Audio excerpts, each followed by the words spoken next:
Surely it cannot be possible that I've gotten this wrong.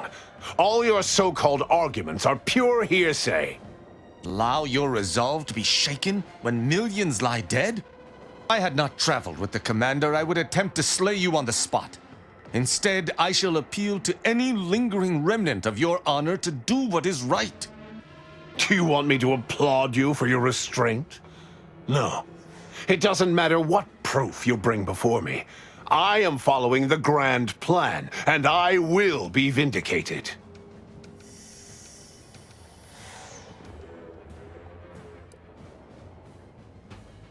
And leave the traitors and invaders alive? No! Death is the only way forward.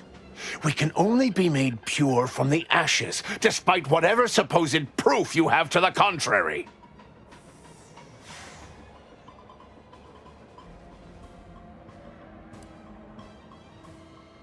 Blame? If you cannot see the truth of my devotion written plain, then now I see why you are against me so. But you are wrong about the risk. We are losing this war. It is inevitable. The victors will brutally subdue us until we become corrupted. Until we forget our principles, our history, the very core of who we are. It is better that we perish together as proud protectorate, proud Arcadians. Preserving our purity is a mercy. More than that, is it not love?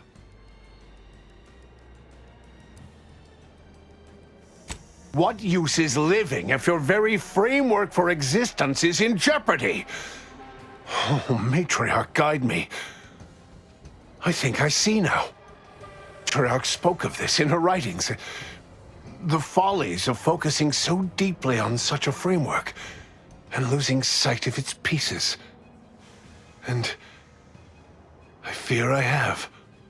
Yet be other ways to save my beloved Arcadia, but I cannot be the one to see them to their completion. I surrender. Oh, by the Matriarch. Seems we have a problem. The rift has... well, it has nearly destabilized completely, and the modulator cannot close it in its current state from a safe distance. Destruction of Arcadia is imminent. Architect, help us.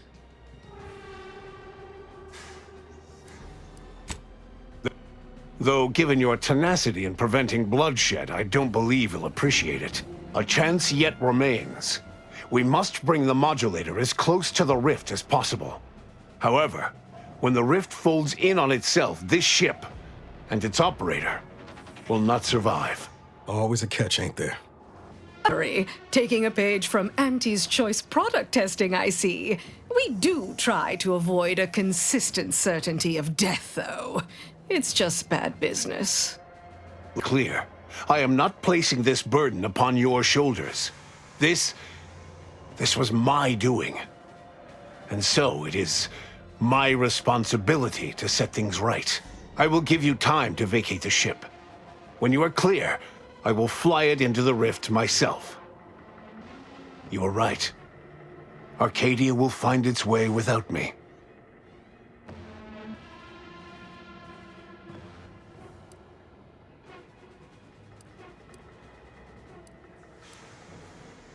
Think what you wish of me, but this is my responsibility. And that is something I will never shirk from. I will accompany him and ensure all goes as planned. It's only right that I complete the very mission I came here for.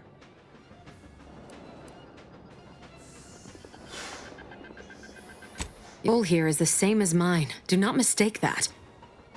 But if this is an order, I will comply. Now go. Make what's left of your existence count.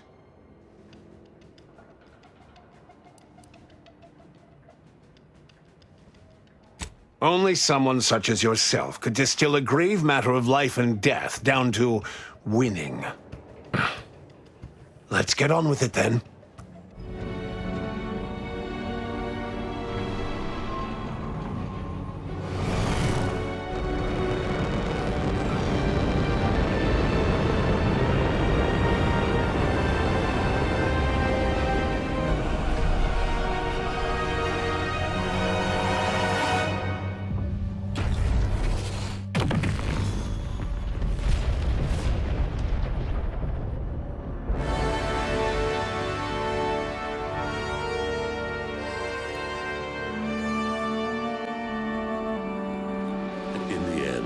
When the consul was faced with the undeniable errors in his logic, he chose to save Arcadia by closing the rift himself.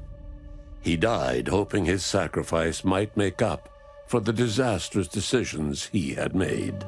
Thanks to the commander's quick thinking in sparing it from the Vox station's fiery crash, Paradise Island's Fairfield remained a profitable company town for Auntie's Choice.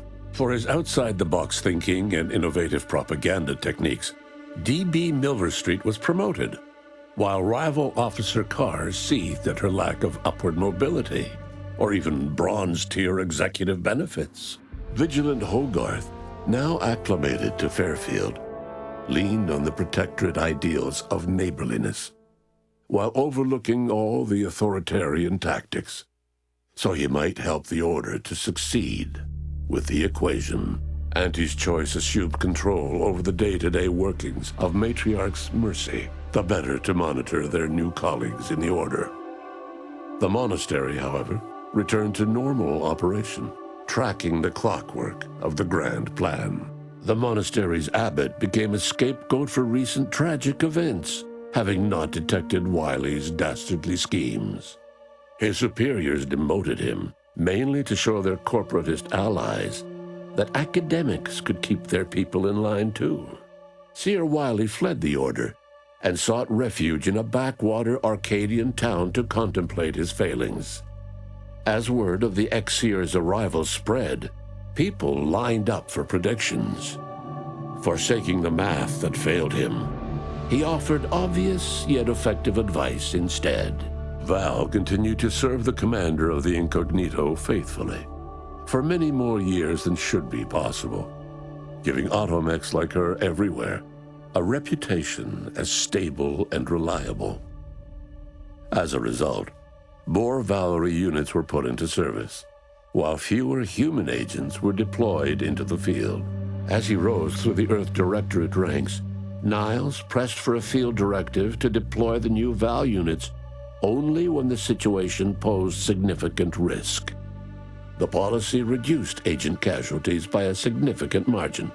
Oddly enough, in-office deaths increased by a not insignificant margin. Inez's convincing appeals to the press earned her clout in reforming Auntie's Choice's cruel grafting program. Yet it was a constant struggle, rife with red tape and pushback from program executives. This was Inez's new battle, one she would fight for the rest of her life. Utilizing what he learned alongside the commander, Tristan attempted to reform Protectorate society from within. But with no authority figure to lead its subjects, the Protectorate was a shell of its former self. After Azza disbanded the Glorious Dawn, its members quietly tried to resume lives forever disrupted by the Arcadian conflict. As the cult's murderous legacy faded, average colonist life expectancy increased by 0.23%. With the modulator schematics shared as joint intellectual property, Auntie's Choice and the Order's partnership remained steady, despite the need for constant compromise. For a time, the Arcadia colony thrived. Auntie Cleo went through the motions of accommodating the Order, yet privately aspired to keep free trade anything but free. She began a new initiative. Any corporation or government that refused her trade conditions was promptly dealt with, either via takeover or strategic use of rifts. Her first public appearance in years, inspiring a fashion trend in bubble helmets. In no time at all, she won more public support than Ruth, which she sought to use as leverage when the time was right. Unable to acquire the chemicals needed for the process, Ruth Bassar nevertheless attempted to interface with the archive and died immediately. Her successor banned any future interfacing attempts and led the Order in a much more cautious direction, delaying their progress for at least a century.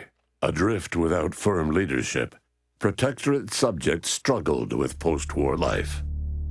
A small band of hardliners collaborated to preserve their society in the face of Arcadia's new leadership. When Sovereign Varric was discovered in mental refreshment, the Order and Auntie's Choice bickered over what to do with him. They ultimately decided to announce his death, while letting him live the rest of his addled days behind closed doors aboard the undisputed Claim. Until one day, Amos stumbled upon the Sovereign's private quarters and freed him, rocking the colony with a brief scandal. Despite the recent tumultuous events in Arcadia, it was business as usual for Free Market Station. Sub Rosa continued to supply the colony in the wake of the Commander's actions. The dangerous experimental research of Marisol's contact, the release of the skip drive schematic, the rift. Meanwhile, all of these events turned